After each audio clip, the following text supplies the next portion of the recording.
Bashkimit dhe Trevqës. Po, është një finale interesante, si sa edhe Blerimi, që shikueshmëria është në nivel shumë të mirë, shumë të lartë, Befasia është në Prizren që janë kthy shikues, se besoj që i ka nevojt ky, domethënë, ndryshim në basketbol, po sigurisht e kemi prit bashkimin pas një periudhës që ka ndruar edhe me stafin, me kryesinë, me të gjitha, me bordin e u kthy, domethënë edhe kjo është falë edhe kushtrim Kabashit që kanë investuar dhe tash po bën një klub serioz. Edhe kjo nuk është rastësisht, domethënë që Bashkimi është në vend parë, Trevqja është vend dytë, kjo është plotësisht e merituar. Është një finale interesante dhe dominojnë, siç tha edhe Blerimi, lojtarët huaj, normal që gjatë kampionatit edhe lojtar vendor e ka dhënë një kontributin e vet,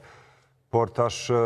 për mendimin tem Trevqja është momentalisht të dominuese, ka më shumë rotacion në lojë, mundet me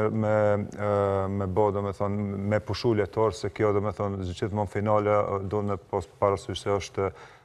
çdo lojë është e vështirë, finale është e vështirë dhe do të me pushu lojtar, por prapë unë besoj që